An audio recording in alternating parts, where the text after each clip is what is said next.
We now come to the Leader of the Opposition, the Right Honourable Keir Starmer. Thank you, Mr. Speaker. And following your opening remarks, I just want to say to the members opposite, theirs is the party of Winston Churchill. Our parties stood together as we defeated fascism in Europe. Now their leader stands in the House of Commons parroting the conspiracy theories of violent fascists to try and score cheap political points. He knows exactly what he is doing. It's time to restore some dignity. Mr. Speaker, one of the most absurd claims made on behalf of Operation Save Big Dog is the Prime Minister and the Chancellor writing in the Sunday Times that they are the tax-cutting Conservatives. Why do these alleged tax cutters keep raising taxes on working people? Prime Minister. Mr. Speaker, on his first point, I don't want to make heavy weather of this, but I am informed that in 2013, the Right Honourable Gentleman apologised and took full responsibility for what had happened on his watch. And I think, Mr. Speaker, that was the right thing to do. And Mr. Speaker, on what we're doing to tackle cost of living and taxation, Mr. Speaker, our COVID recovery plan is absolutely vital in helping people with the cost of living, lifting up universal credit payments, Mr. Speaker, by cutting the tax that people effectively pay, lifting the living wage, Mr. Speaker, helping councils with another £500 million for those who are facing particular hardship, Mr. Speaker. But what we're also doing, and this is absolutely vital, is increasing the number of high-wage, high-skill jobs in this country. 420,000 more on the payroll than there were before the pandemic began, because we've had the fastest exit from COVID of any European economy, Mr. Speaker, because we had the fastest vaccine and booster rollout. Keir Starmer. Mr. Speaker, it's not just the national insurance rise. Thresholds for income tax, frozen. A stealth tax on working people. The threshold for tuition fees, frozen. A stealth tax on working people. Local authorities forced to increase council tax, a stealth tax on working people. You can be as stealthy as you like, but you can't hide reality. We have the highest tax burden for 70 years. During the middle of an inflation crisis. So I ask the Prime Minister again, why do he and the Chancellor keep raising taxes on working people? Prime Minister. Mr. Speaker, what we are doing is helping people with the cost of living, cutting taxes for those on universal credit, Mr. Speaker, as I have said, helping people with the cost of their fuel, Mr. Speaker, with the cold weather payments, the warm homes payments, Mr. Speaker, doing all the things that this country would expect, lifting the living wage, which this party, Mr. Speaker, introduced. This government has increased by the record amount, Mr. Speaker. And above all, the most important thing that we are doing is helping people into work. 500,000 people off welfare into work under our Way to Work scheme. More people in work now than before the pandemic began, and that is the record of this government. Labour, never forget, Mr. Speaker, there's never been a Labour government that left office with unemployment lower than when they entered. Keir Starmer. Lots of words, lots of bluster, no answers. Word of warning. Word of warning, Prime Minister. That's not going to work with the police.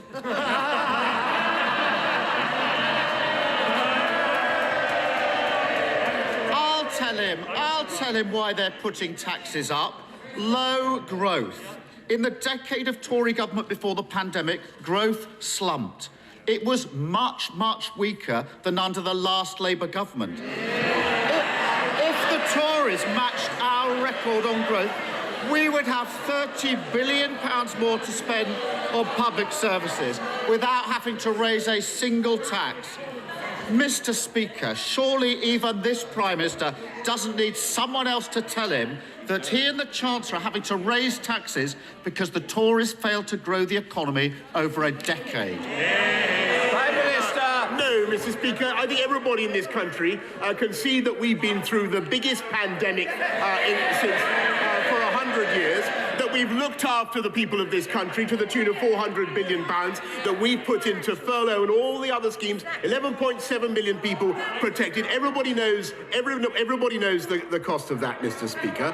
And at the same time, in spite of all the difficulties that we have faced, we have now got the fastest growth in the G7. Absolutely true. We've got youth unemployment.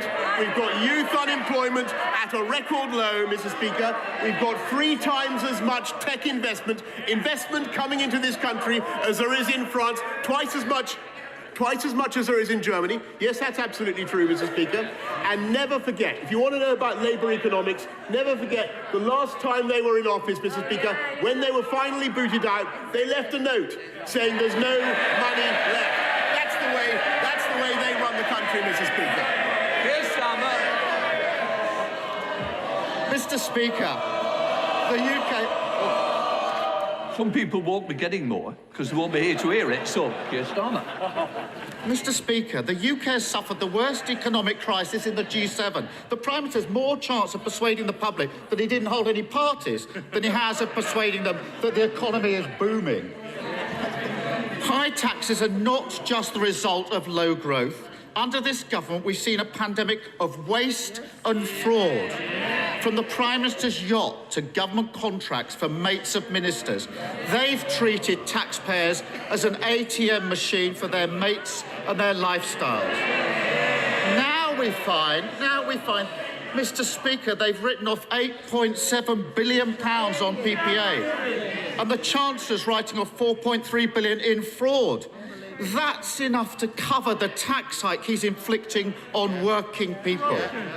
So why did this government block the National Crime Agency from investigating all the billions they lost to fraud? Prime Minister. Mr. Speaker, of course we despise fraud and those who steal from the taxpayer, and that's why we've already recovered £743 million in lost furlough money, Mr. Speaker, £2.2 billion that was stolen in bounce-back loans, and we will go on. But I have to tell you, Mr. Speaker, that I am proud of what this government and this country did in securing record quantities of PPE and record time, Mr. Speaker, in furloughing and looking after the entirety of British business and society in the way that we did, Mr. Speaker. And once again, Captain Hindsight comes to this House and attacks the government for doing exactly what he urged us to do 18 months ago. Mr. Speaker, it so happens that I found a letter. I've been rustling in my notes, Mr. Speaker. And I found a letter which I will place for your convenience in the House, in the library of the House, Mr. Speaker, from the Shadow Chancellor to my right honourable friend, the Secretary of State for Deluxe, suggesting that we could secure PPE supplies. This is on April the 22nd, 2020. Secure PPE supplies from from a theatrical costumier, and that we could get ventilators from a professional football agent, Mr. Speaker. No wonder under Labour, fraud was running at £21 billion per year, Mr. Speaker. I'm proud of what this government did to secure PPE, and I'm proud of the way we protected this country. Keir Starmer. Who wants to be the first to leave? Please put your hand up because I'm going to pick one of you. Keir Starmer. Mr. Speaker, the Prime Minister might want to sharpen how he answers questions under interview. He's going to need it in the next few weeks. Waste and low growth explain why we have high taxes, but they don't explain why it's always working people that are asked to pay more. Yesterday, he ordered his troops not to support a windfall tax on oil and gas companies. As a result, the country is missing out on over £1 billion we could have used to cut taxes on energy bills for working people. Today, he's ordering his troops to vote for tax cuts for banks. As a result, the country is missing out on another £1 billion we could have spent cutting taxes for working people. Why are the Chancellor and the Prime Minister protecting oil companies and bank profits while putting taxes up on working people? Prime Minister. Mr. Speaker, let's just get to the heart of what this is all about. This is all about dealing with the consequences of the biggest pandemic this country has seen, with an unprecedented economic crisis in which the state had to come forward and look after the people of this country to the tune of £408 billion. But everybody can see the fiscal impacts of that. Shall I tell you what this government and this country is voting for and what we're doing? We're investing now in 45,000 more NHS workers, more people in our NHS this year than there were last year. 10,000 more nurses, 10,900 more nurses, about 5,000 more doctors, 9 million more scans, 100 community diagnostics hubs to help people to get the scans and treatment they need. And the incredible thing, the lamentable thing is that the party opposite, the party of Nye Bevan, Mr. Speaker, voted against those funds, voted against that investment, and they would have made our COVID recovery impossible. What? Keir Starmer. Mr. Speaker, for all the bluster, the truth is the Conservative Party are the party of high taxes because they're the party of low growth. They are the party of high taxes because they're the party of eye-watering waste. Mr. Speaker, we know this Prime Minister has no respect for decency or honesty. I can take it when it's aimed at me, but I won't accept it when he gaslights the British public, writing absurd articles about cutting taxes at a time when he's squeezing working people to the pips. Isn't it the case, Mr. Speaker, that he and his Chancellor are the Tory Thelma and Louise, hand in hand, as they drive the country off the cliff and into the abyss of low growth and tax? Mr. Gullis, I think you've been trailed for long enough and you don't want to be trailed anymore. And that is the last comment I have, or otherwise I will ring your mother. Keir Starmer. Isn't it true, Mr. Speaker, that he and the Chancellor are the Tory Thelma and Louise, hand in hand as they drive the country off the cliff and into the abyss of low growth and high tax? Prime Minister. Well, Mr. Speaker, I think the right honourable gentleman is Dick Dastardly and Muttley. Both of them pulling in different directions. We know they have different views, Mr. Speaker. We are getting on with the job, Mr. Speaker. And just in the last few days, and of course, I think it's absolutely extraordinary that they've done nothing to support our COVID recovery plan. They've voted against our plans to support the NHS. But what we're doing, just in the last few days, while he's been fixated on the issues that he's absolutely determined to escalate, what we've done, we've opened free ports across the country just in the last few days. We're getting 500,000 people off welfare into work with our Way to Work plan. In just a few short minutes, Mr. Speaker, I hope he will hang around, because he will hear my right honourable friend, the Secretary of State for Levelling Up, deliver the long-awaited Levelling Up white paper, full of good stuff, including 55 education investment areas across our country, a wonderful moral and economic mission to level up and give opportunity across the whole country. A fantastic vision for this country, Mr. Speaker. They have nothing of the kind to offer the people of this country. Mr. Speaker, while we are getting on with coming out of COVID with the fastest economic recovery in the G7, the fastest, he would have kept us in lockdown, Mr. Speaker. We're fixing the NHS and social care when they voted against it, and they have no plan. And we are, well, Mr. Speaker, we are building a coalition. We are building a coalition. Just a minute. Prime Minister, I'm this way, not that way. Maybe Specsavers might be the answer to see where I am. And can I just say, Dame Caroline Dinage is desperate to get the next question to you. Dame Diana Caroline Dinage. Thank you very much, Mr. Speaker. I'd like to, first of all, give my condolences to the Right Honourable Member for Camberwell and Peckham and say how good it is to see her back in her place. Mr. Speaker, Sophie Farrell was just 10 years old when she died in September. childhood cancer is often described as rare, yet cancer is the biggest killer of children under 14. Sophie's GP failed to diagnose her cancer, and it was only when she went to A&E that they discovered the tumour in her little body that was 12 centimetres long. So, Mr. Speaker, on World Cancer Day on Friday, I would like to ask the Prime Minister to please advocate for more and better training for general practice to identify cancer in children. Prime Minister. I thank my honourable. I'm very sorry to hear of Sophie's case, and my thoughts are with her family and her friends. And she's right that research is crucial in tackling childhood cancers.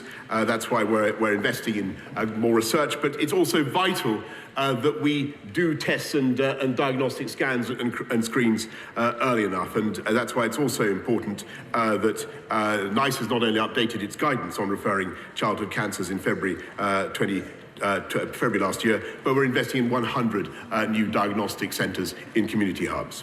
I now come to the leader of the SNP, Ian Blackford. Thank you, Mr. Speaker, and I'm sure that you and the rest of the House will want to join me in celebrating and supporting World Cancer Day.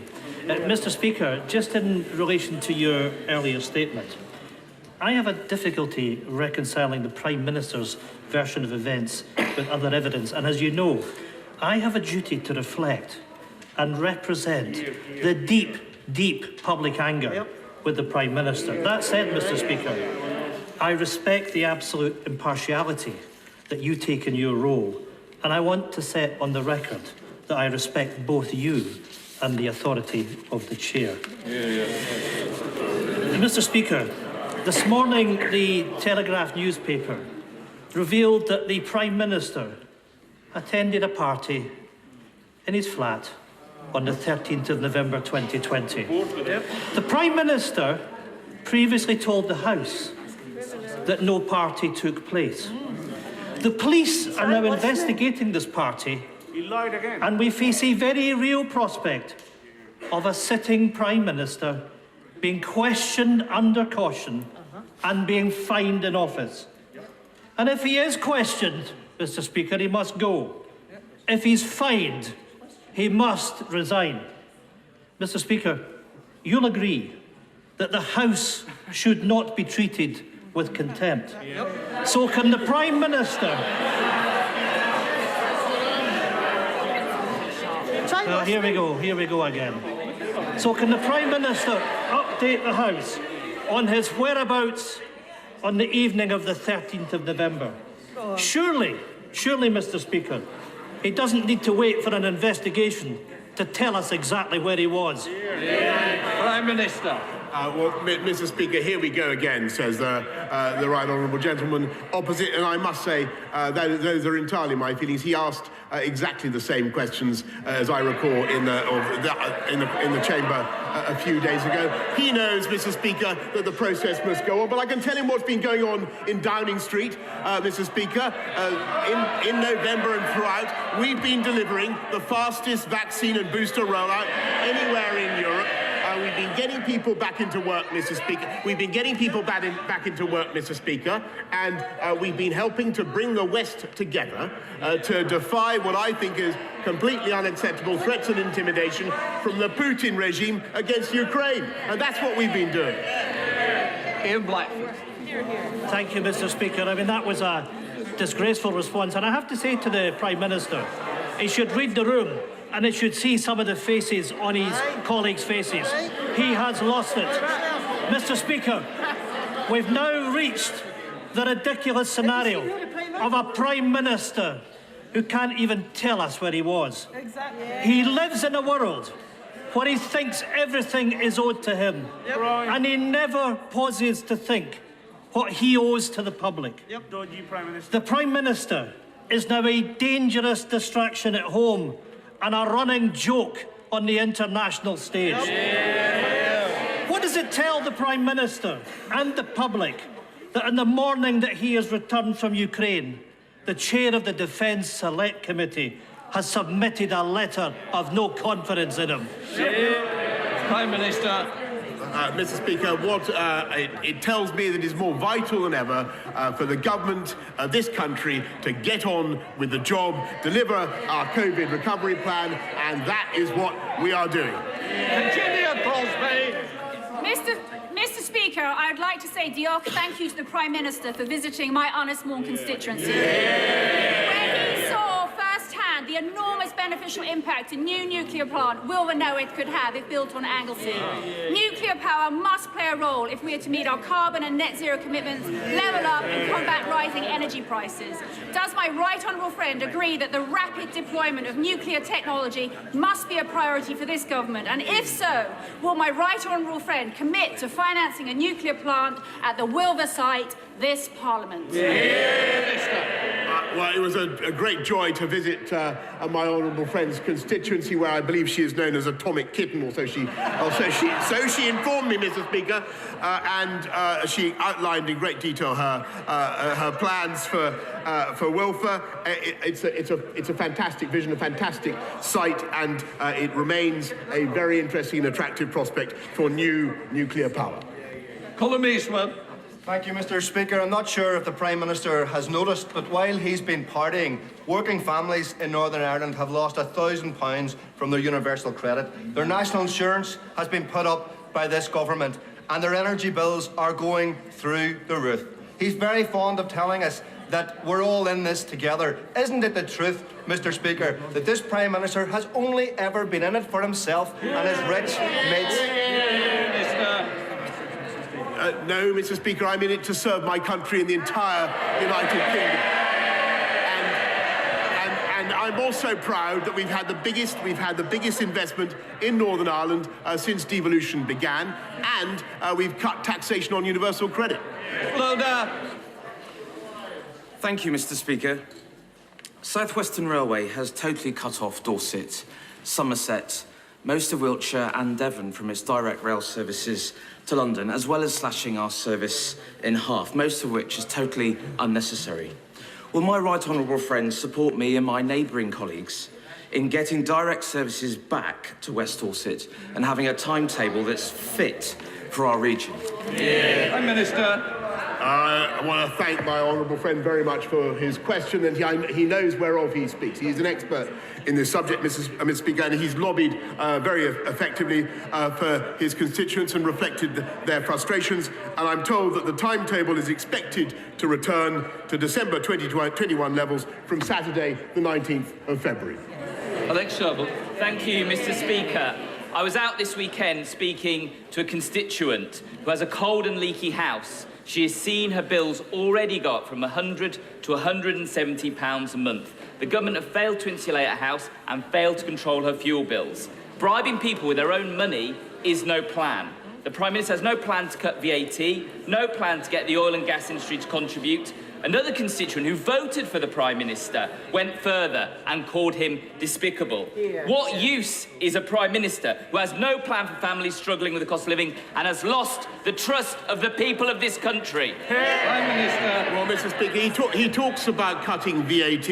I wonder whether he voted for Brexit and our ability to cut VAT. Perhaps he could indicate, Mr. Speaker, what we're doing, which we delivered, Mr. Speaker, and whose anniversary we celebrated on Monday. And what we're doing, Mr. Speaker, is, and I sympathise very much with his constituent, and I understand the pressures that people are facing on the cost of living. But what we've got to do is invest in and then protect them, and we're putting £12 billion worth of support and financial help for families in hardship this year, and it's absolutely vital after the pandemic. But the most important thing is to have a jobs-led economic recovery. And in case I failed to make myself clear before you wound me up, Mr. Speaker, that's why we have the fastest economic growth in the G7. Thank you, Mr. Speaker. The Greater Manchester Mayoral Clean Air Zone scheme, effectively a congestion charge affecting all 500 square miles of Greater Manchester, including my constituents in Lee, is a job-destroying tax on ordinary working. Burnham's fault. We all want clean air, but the model proposed by Mayor Burnham is unworkable and economically devastating.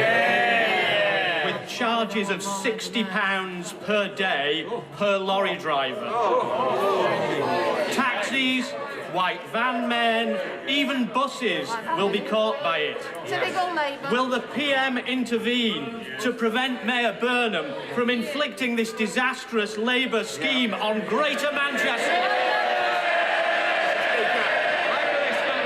I know from my own experience how vital it is when you're trying to clean up air in a great city that you do not unjustly penalise business, and particularly small businesses. And it's become clear that the scheme proposed by the Labour mayor in Manchester is completely unworkable, will do more damage to businesses and residents in Manchester. So we must find an alternative, Mr. Speaker, that doesn't punish local residents. And my right honourable friend, the Secretary of State for the Environment, will be saying more about this in the coming days.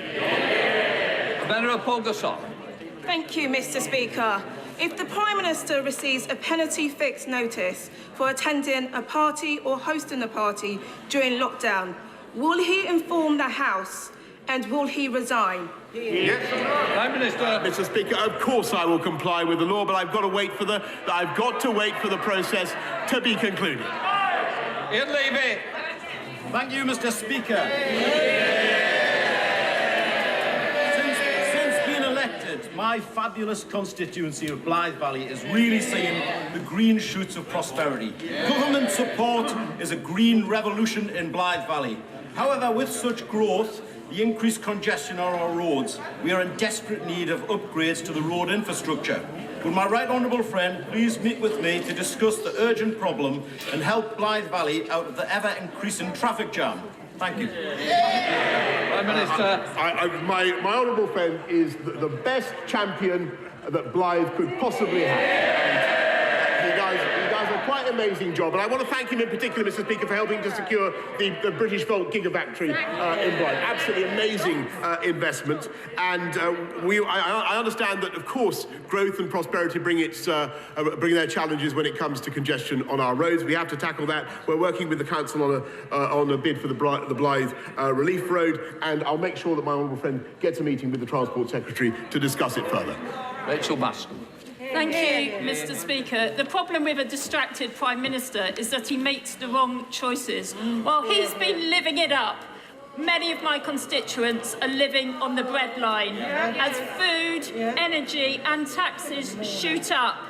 In York, the rent prices are the highest now in the north and some of the highest in the country. And York is now in the top 10 places in the country where there is a cost of living crisis, pushing my constituents further into poverty and debt.